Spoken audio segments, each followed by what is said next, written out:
Amelia Smith was reviewing quarterly reports when her phone buzzed.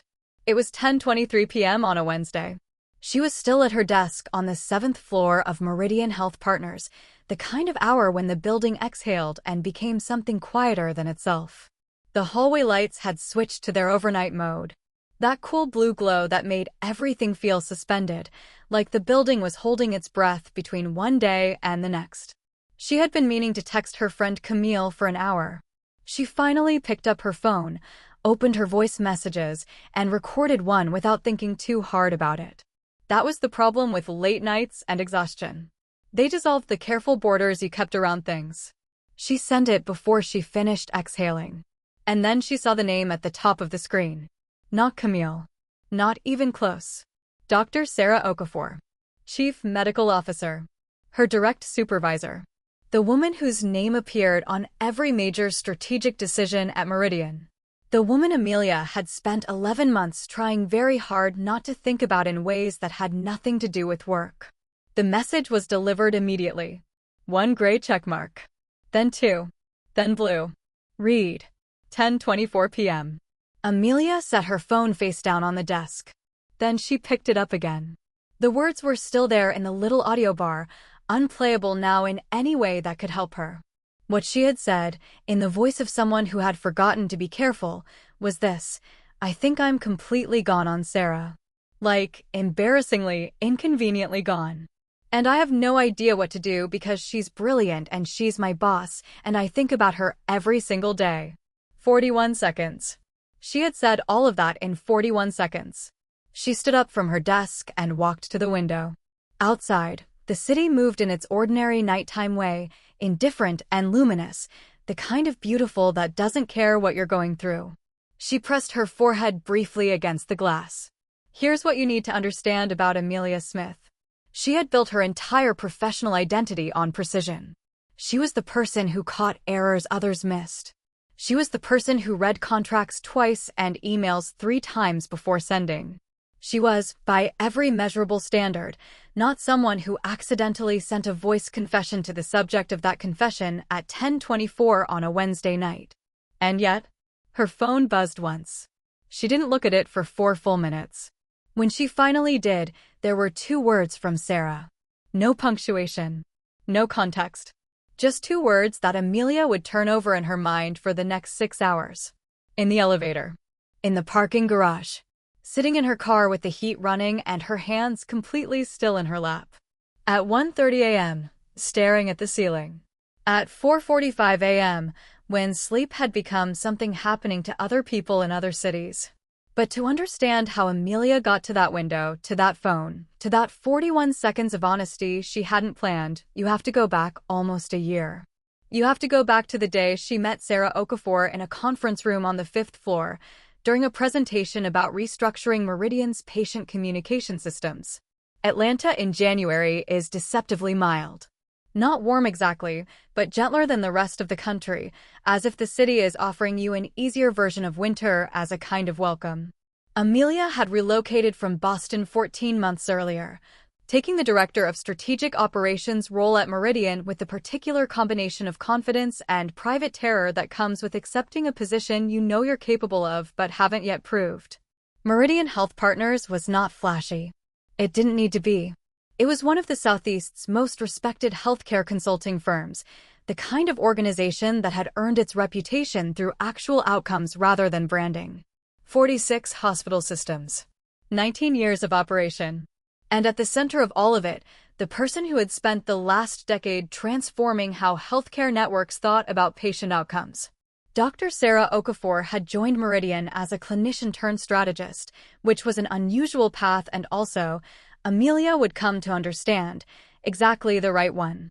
She brought a kind of thinking to operational problems that people with only business backgrounds couldn't replicate. She understood what happened at the end of the chain. She understood what the decisions actually cost in human terms.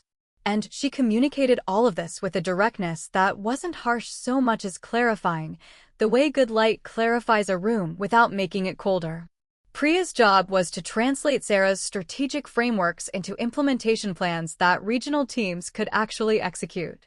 In practice, This meant she spent more time inside Sarah's thinking than almost anyone else at the company. That turned out to be its own kind of problem. Amelia had met Dr. Sarah Okafor properly on a Tuesday in February, not the brief nod they'd exchanged at onboarding, but a real meeting, the kind where you learn something about a person that rearranges how you see the room. It was a working session on patient discharge communications. 6 people at a conference table, a half-eaten box of granola bars in the center, and a presentation Amelia had spent 2 weeks building. Sarah arrived 3 minutes late, set down her coffee, apologized without over-explaining it, and then, within 4 minutes, had quietly restructured the entire framework of the conversation. Not aggressively. Not in the way that announced itself. She simply asked 2 questions that made everyone realize they had been solving the wrong problem. Amelia had watched this happen and thought, oh, that's what that looks like. For the first few months, their relationship was exactly what it was supposed to be. Professional. Productive. Sarah redirected Amelia's plans when they needed redirecting, and Amelia had quickly learned that being redirected by Sarah was not like being corrected by someone with authority. It was like being handed a better map.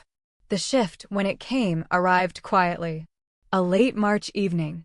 A budget crisis with one of Meridian's largest hospital clients had pulled half the leadership team into an emergency session that stretched 4 hours past its scheduled end. By 10 o'clock, the room had thinned to just Amelia and Sarah and a whiteboard covered in Amelia's handwriting, because somewhere in the second hour she had simply stood up and started writing things down and no one had questioned it. Sarah was standing near the window when the last colleague said goodnight and the door clicked shut. Atlanta at night had its own particular grammar. The downtown lights spread outward in every direction, unhurried and abundant. You restructured the implementation timeline before I asked, Sarah said. Not to the window. To Amelia. Amelia looked up. The original sequencing would have created a compliance gap in the 3rd quarter. I know. I'm saying you saw it first. A pause settled between them. The particular kind that accumulates late at night when the professional scaffolding has been worn down by hours of real work and what's left is just 2 people in a room being honest. You think 3 moves ahead, Sarah said. It's not common. You think 6, Amelia said. And then, because it was late and she was tired and tiredness had a way of making her truthful, and you make it look effortless, which is either very good or very dangerous, depending on who's watching. Sarah turned then. Actually turned and looked at Amelia in a way that had weight and duration and something unspoken moving just beneath it. She seemed, for one suspended moment, to be on the verge of saying something that had nothing to do with the budget restructuring. She didn't say it. She picked up her bag, said, "Good work tonight," and left. The door closed. Amelia stood alone in a room full of her own handwriting and understood, with the quiet clarity of something arriving too late to stop it, that she was in real trouble. Her closest friend at Meridian was a woman named Camille Duchamp, a senior data analyst from New Orleans who had a gift for diagnosing other people's situations before those people had finished describing them. They had become friends in their 4th week, bonded by a shared contempt for the office's automatic espresso machine, which produced something that tasted aggressively of burnt ambition. Camille brought her own French press. Amelia brought a stovetop mocha pot. It became a ritual. Camille identified the problem on a Friday afternoon in April, walking back from a food truck near the building's courtyard. You get quieter when she's nearby, Camille said, unwrapping her sandwich with surgical focus. Not uncomfortable quiet. Careful quiet. Like you're monitoring yourself. I'm always composed in professional settings, Amelia said. You're composed everywhere. This is different. This is composed plus something else. Camille looked at her sideways. Also, you've read her last 3 emails out loud to yourself before replying. I sit 6 feet away from you. Amelia opened her mouth. And before you say it's about precision, Camille continued, I've watched you reply to the CFO's emails in 40 seconds without looking up from your lunch. The courtyard was pleasant in April. A fountain ran somewhere nearby. A pigeon regarded them without interest. It's a complex working relationship, Amelia said. Amelia. Camille said her name the way you'd set something breakable on a table. Carefully. With intention. You are absolutely gone on this woman. The fountain continued. The pigeon left. And Amelia found, with some resignation, that she had no argument left that she actually believed.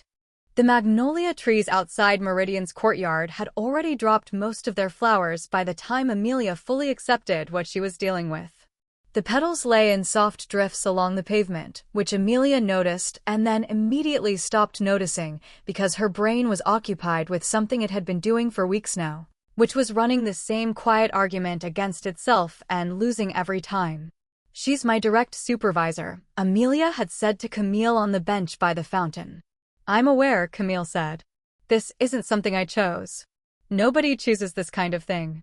That's actually the definition of it. It will settle down eventually." Camille had looked at her with the patient expression of someone watching a person insist an umbrella will keep them dry after they are already soaked. She didn't argue. She finished her lunch. The magnolia petals continued their indifferent descent. They didn't discuss it again for 5 weeks. Here's what Amelia did instead. She managed it. If you've ever carried something you couldn't put down and couldn't show anyone, you'll recognize what came next. She was meticulous. She delivered every implementation plan on schedule, sometimes ahead of it. She attended every cross-departmental meeting and contributed with the kind of focused clarity that made her good at her job in the first place. She replied to Sarah's messages with appropriate brevity and zero excess warmth. She maintained what she thought of privately as calibrated professionalism, close enough to do the work well, distant enough to keep everything where it needed to stay. She did not think about the evening in late April when a client emergency had kept them both at the office until nearly midnight, and they had ended up in the small kitchen at the same time, waiting for the same pot of coffee, and Sarah had asked her, entirely without professional context, whether she had explored much of the city since relocating. They talked for 40 minutes. Not about Meridian. About Atlanta. About Boston. About the specific texture of arriving somewhere new with high competence and private uncertainty, how cities don't care how good you are at your job, how they make you earn a different kind of belonging entirely.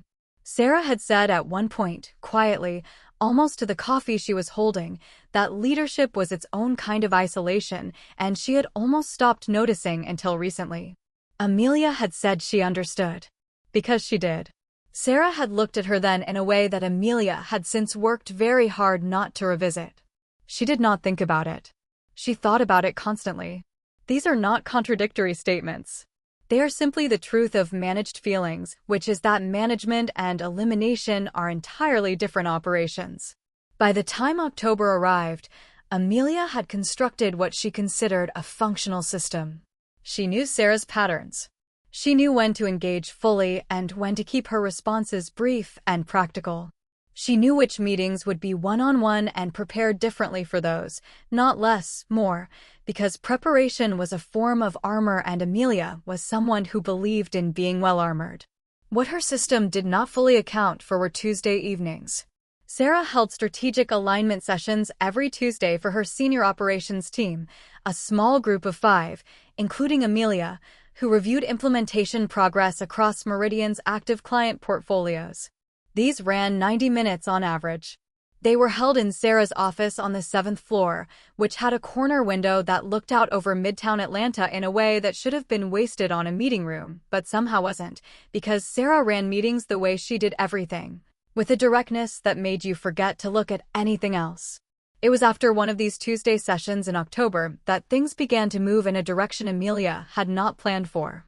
The session ended at 9:15. The others had left in the usual way, gathering laptops and exchanging closing remarks, the ordinary choreography of a meeting ending. Amelia had stayed behind because there was a question about the regional rollout timeline for one of their largest hospital clients that she hadn't wanted to raise in the group and needed to confirm directly. She told herself this was purely strategic. She was mostly right. Sarah was still at her desk when the last colleague pulled the door shut. Outside the corner window, Atlanta moved through its nighttime routines, the lights spreading outward across Midtown in long amber lines that made the city look, from the 7th floor, like something drawn rather than built. Amelia asked her question. Sarah answered it. And then, instead of gathering her things, Sarah leaned back slightly in her chair and said, without particular preamble, "How are you finding the pace?" Genuinely. And something in Amelia's carefully maintained system registered a small, but significant warning. Because Sarah wasn't asking about the work. And that was how it happened. Amelia was standing in the hallway outside Sarah's office at 9:47 on a Tuesday evening, coat over one arm, bag strap cutting into her shoulder the way it always did after a day that had run 2 hours past its intended end. The floor was quiet. The corridor lights had dropped to their overnight setting, that particular cool blue that made everything feel held in suspension, like the building itself was waiting for something. She had meant to text Camille. She had been meaning to text Camille for an hour, one of those check-ins that had become their ritual, an audio message sent into the comfortable safety of a friendship that knew how to hold things without asking too many questions. She pressed the record. She was tired. That was the only explanation she ever found that came close to sufficient. Not tired from the work, though the work had been relentless. Tired from containment. From spending 2 hours in a room with Sarah Okafor doing the thing she did every Tuesday, which was to maintain a perfectly calibrated professional presence while something pressed steadily against the inside of her chest like a tide that had learned to be patient. "Hey," she said quietly into the phone. "Okay. So, Tuesday, obviously.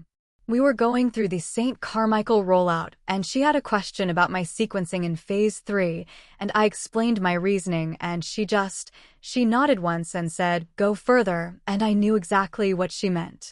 She didn't have to explain it. She never has to explain it. I just always know what she means, and tonight standing there I thought, I have been trying to be sensible about this for almost a year, and I don't think it's working.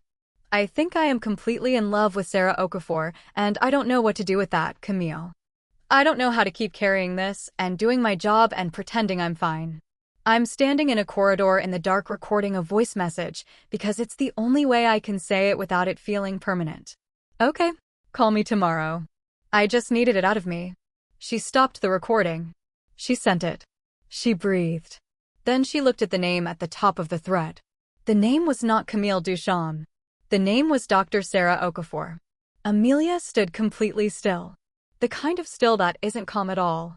2 blue checkmarks appeared beneath the audio file. Delivered. Read. 9:48 p.m. She didn't take the elevator.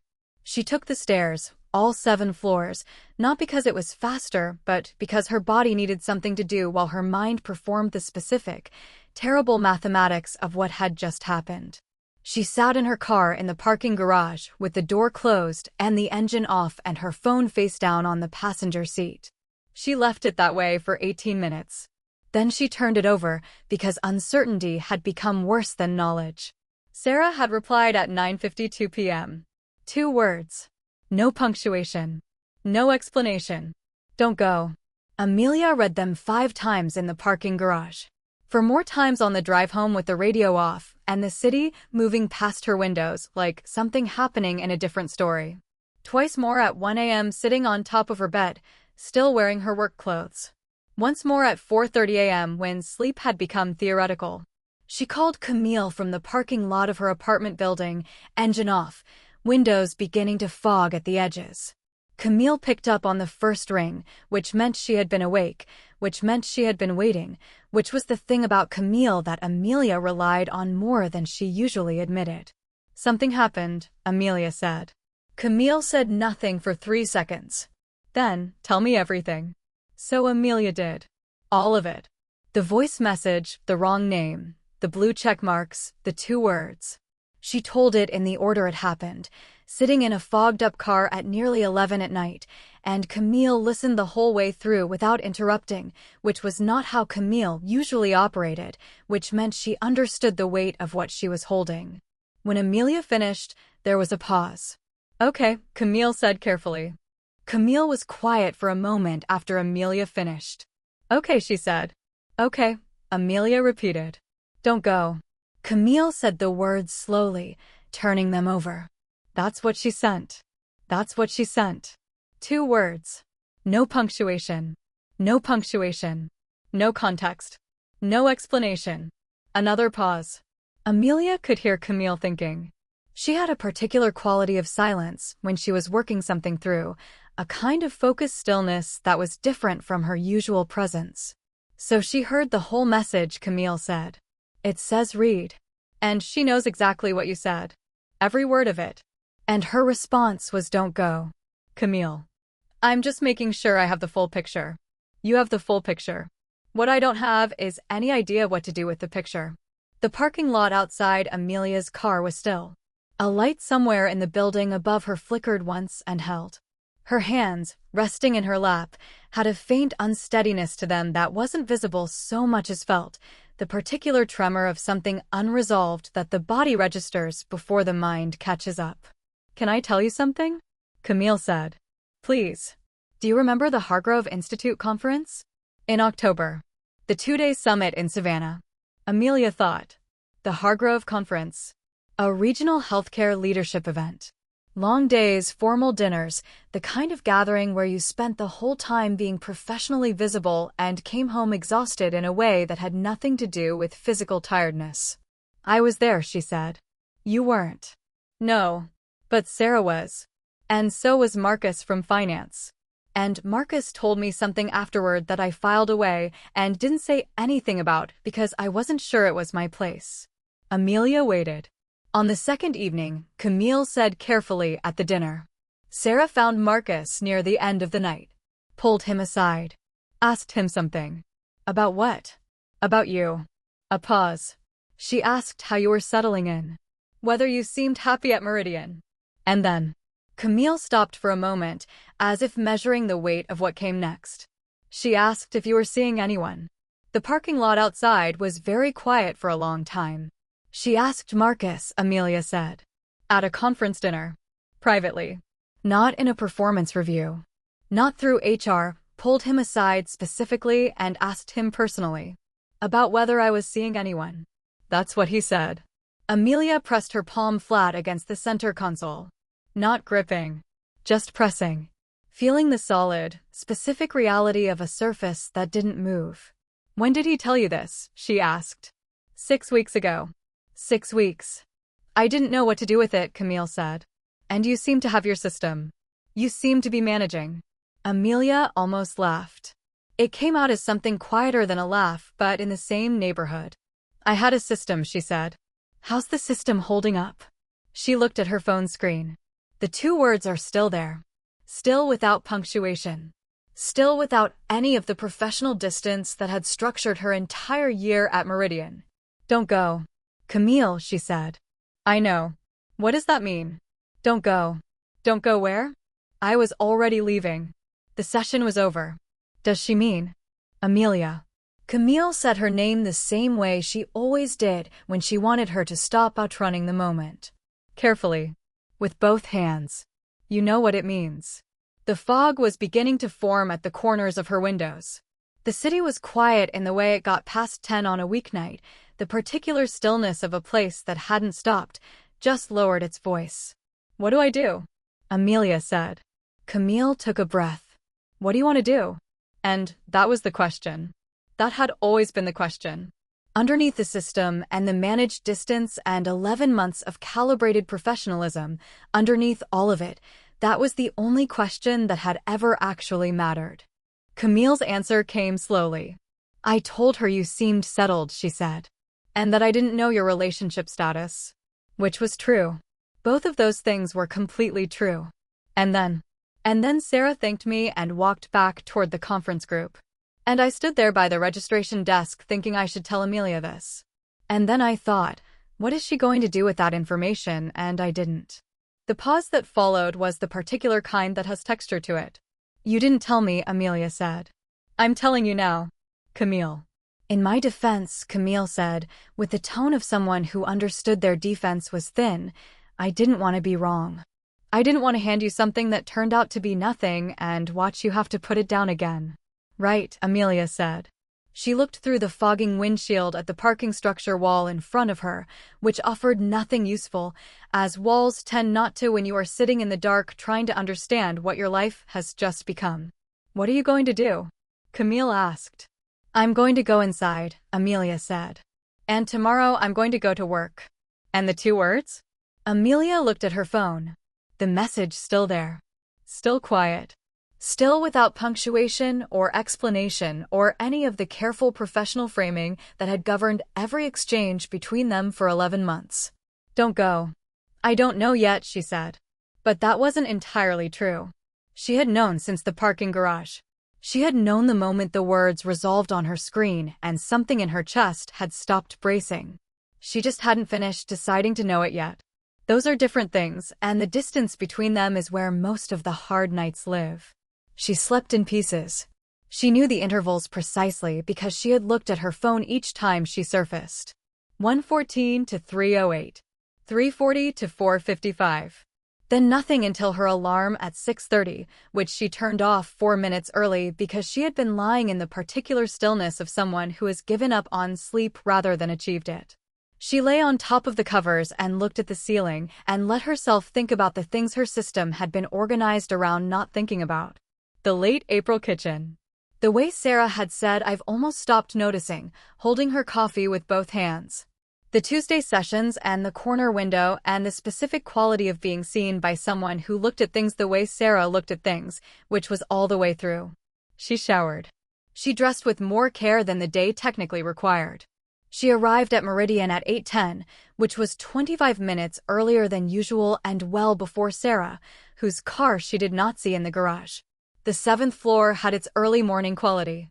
Clean and held. The overnight work done, the lights fully up, the coffee already made. She poured a cup she didn't particularly need and sat at her desk and opened her implementation calendar and made 2 notes about the St. Carmichael rollout and tried to inhabit the version of herself that had professional responsibilities and a functional system. At 8:58, a meeting invitation appeared in her calendar. From Sarah Okafor to Amelia. No subject line. Time, 5:30 p.m. Location, my office. No agenda. No explanatory note. Nothing that would tell a person reading it from the outside what it was. Amelia looked at the invitation for a long moment. Then she accepted it. The absence of deliberation told her something she had been carefully not knowing for almost a year. The day arranged itself around her in its ordinary shape. A team check-in at 9. A client call at 11 that required her full attention and got it. A working lunch reviewing Phase 2 documentation for the regional rollout. She did not see Sarah until the afternoon, and then only briefly. A corridor near the elevator bank at 2:30, both of them moving in opposite directions, Sarah coming from the stairwell she almost always used, Amelia heading toward it. They were alone for perhaps 12 seconds. Sarah said, "Hey." Amelia said, "Hey." Sarah's expression was composed. Professional. The same precise, focused warmth it carried in every hallway, every meeting, every Tuesday session for 11 months. She continued toward her office. Amelia continued toward the stairwell. 12 seconds. She knew because she had counted her breaths without meaning to. 4 of them. Slow and deliberate in the way breathing becomes when the body is managing something the mind hasn't fully processed. At 4:40, Amelia went to the restroom on the 6th floor and stood at the sink and looked at herself in the mirror for what she would later describe, if anyone asked, as a reasonable amount of time. Camille appeared in the doorway at 4:44. "You're doing the mirror thing," Camille said. "I'm not doing anything. You've been here for 4 minutes. I timed it from the hallway because I know you. I'm composing myself." Camille leaned against the door frame with the unhurried ease of someone who had nowhere else to be and had decided this was the moment that required her. "She asked you to come to her office at 5:30. It's 4:44. I'm aware of the time. Priya." Something in Camille's voice shifted. The lightness set aside. The underneath layer coming through, the one that didn't surface often but was always there, steady and sure. "You have been carrying this for almost a year. You know what you want to do.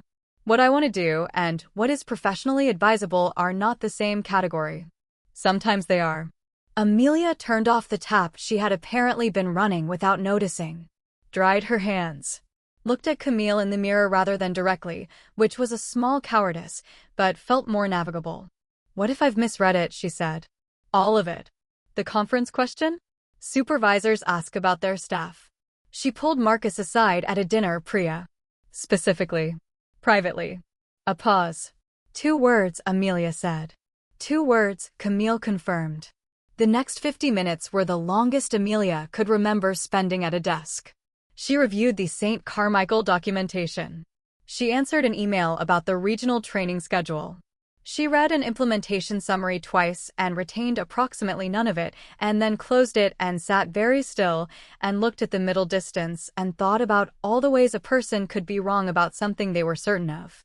The floor emptied around her in the gradual, familiar way of a Tuesday evening. By 5:15, the corridor outside her office was quiet. By 5:20, she was the only one left on the operations side of the 7th floor. She stood up at 5:26.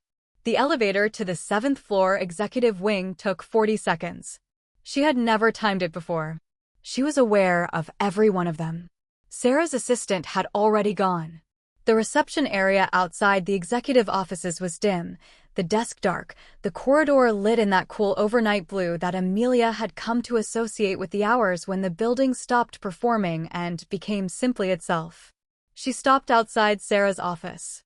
Light showed through the frosted glass panel beside the door. Warm and steady. Amelia stood there and considered, with the full application of her considerable analytical capacity, every reason to turn around. She built the argument carefully. She examined it from multiple angles. There was no version of it that ended with her walking back to the elevator. She had known this since the parking garage the night before, since the moment 2 words had appeared on her screen and something that had been braced for a very long time had simply, quietly, let go. She knocked. "Come in," Sarah said. Atlanta at 5:30 in the evening in late October spread itself across the corner window in long amber lines. The city was unhurried and luminous, indifferent to the particular gravity of what was happening on the 7th floor of one building among thousands. Sarah was at her desk. She looked up when Amelia entered, and she didn't reach for anything, didn't redirect her attention to a file or a screen. She simply looked at Amelia the way she had in the kitchen in April, all the way through, without the usual professional architecture holding any of it at a careful distance. And for the first time in 11 months, Amelia didn't look away. Sarah was at the window when Amelia entered. It struck her immediately, that posture.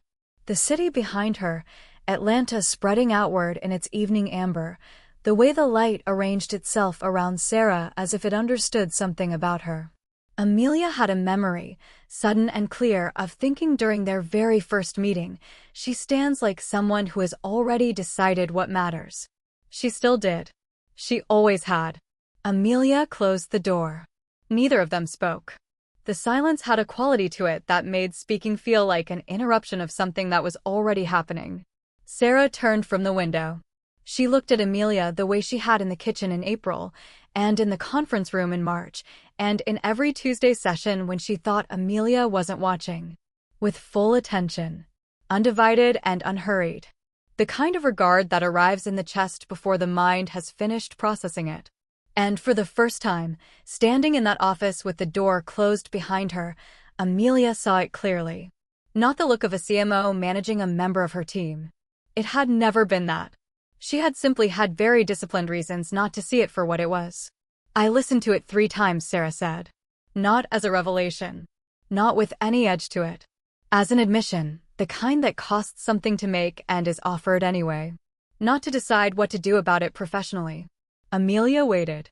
"Because no one has talked about me like that in a long time." A pause. The city moved behind her, indifferent and luminous. Like I was someone worth being known. Amelia's voice, when it came, was quieter than she intended. "You are," she said. "That's the whole problem. You are, and you know exactly what you're doing, and you make it look effortless, and I have spent 11 months being very sensible about it."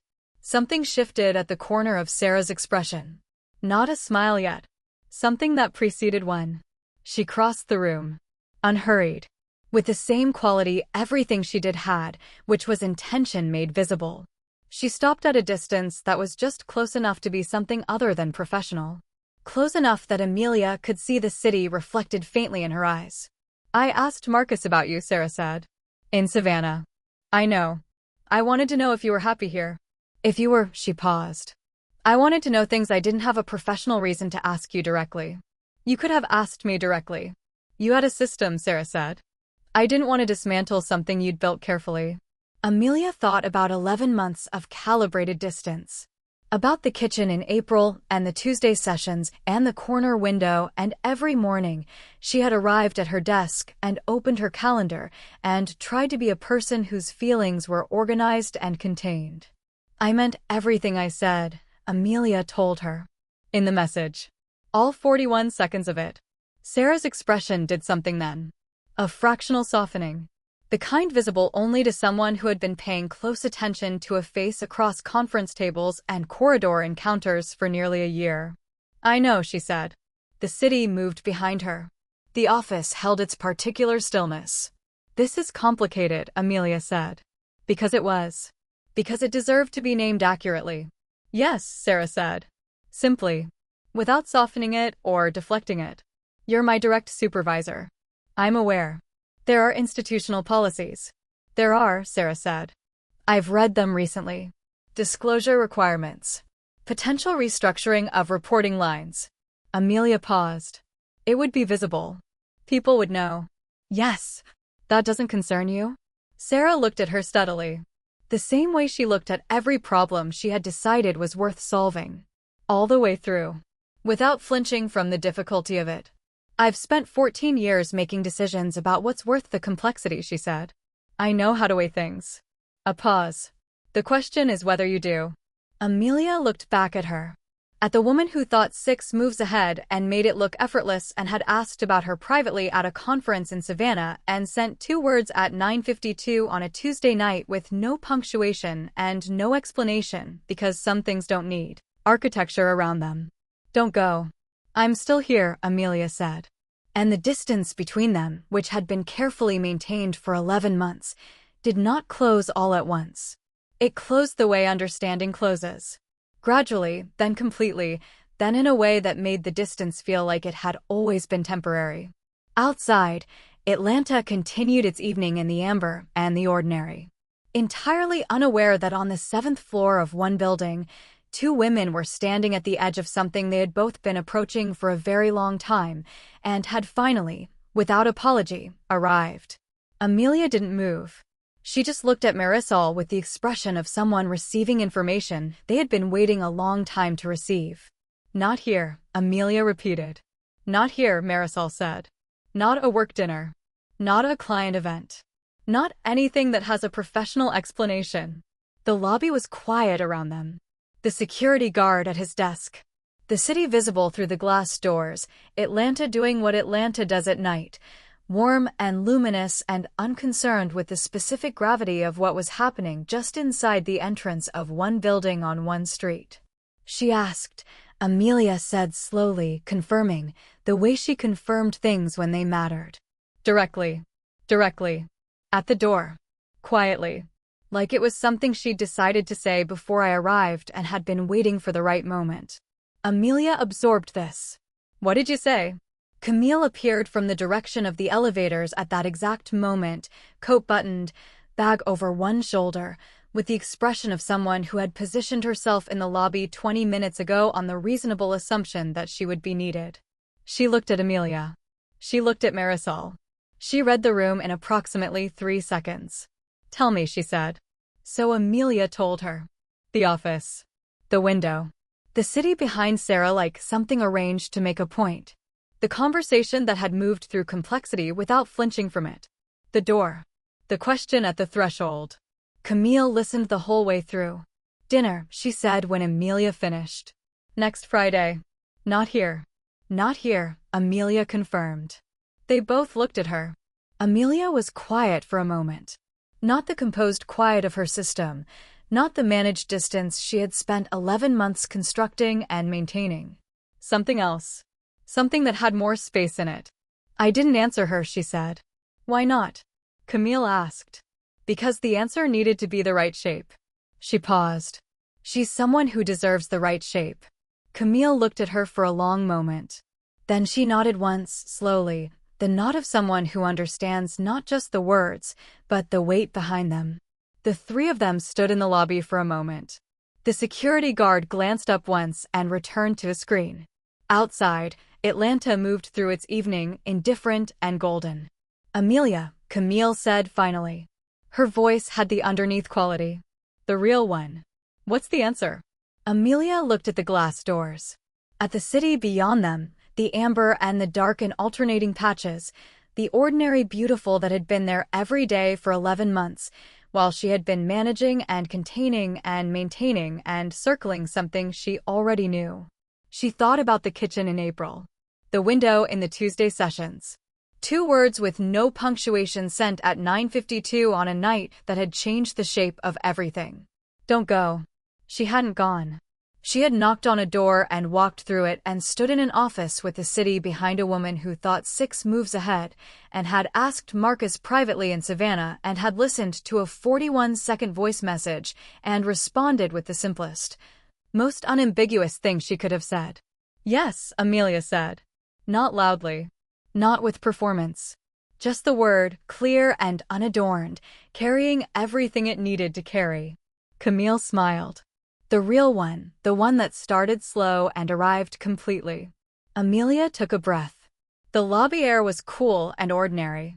The city outside was exactly what it had always been. But she was standing in it differently now, the way you stand in a place differently once you have stopped pretending you don't belong there. She took out her phone. She opened her messages. She found Sarah's name at the top of the thread, those 2 words still there, still quiet, still without punctuation. She typed 4 words. Read them once. Sent them before she could build a case against it. Yes. When and where? She put the phone in her pocket. "Okay," Camille said softly. "Okay," Amelia said. And the 3 of them walked out through the glass doors into the Atlanta evening, into the amber and the ordinary, into the specific kind of after that only arrives once you have finally, completely, stopped being afraid of the before. Amelia waited. "Not a work thing," Amelia said. "Not a work thing," Amelia confirmed. "She asked me to think about it." Camille looked at her carefully. "Are you thinking about it?" Amelia was quiet for a moment.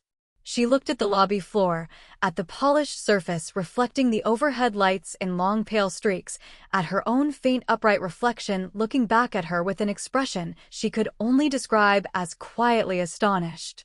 She thought about 11 months.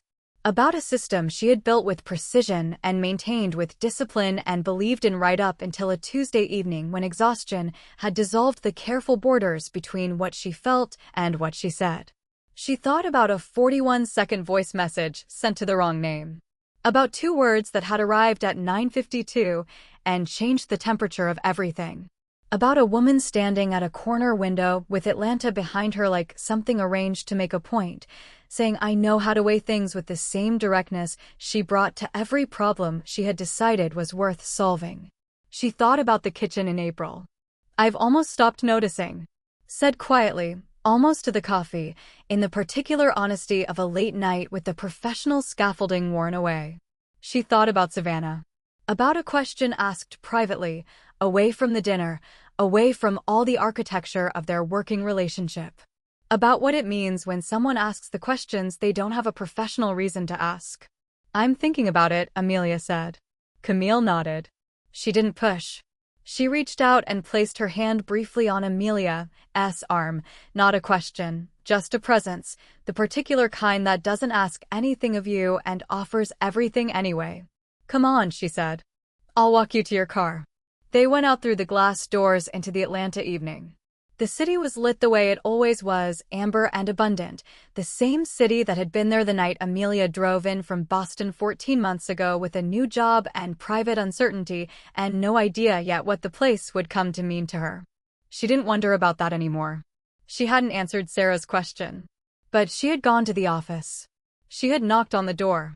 She had stood in a room above the city and said I meant every word of it and watched something shift in the face of a woman who looked at problems all the way through and had, apparently, been looking at Amelia the same way for longer than either of them had said out loud.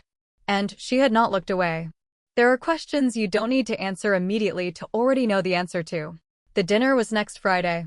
The city was right there, spilling its light in every direction, indifferent and beautiful, the same as always and somehow completely different. Amelia walked to her car with Camille beside her. Atlanta doing what Atlanta does.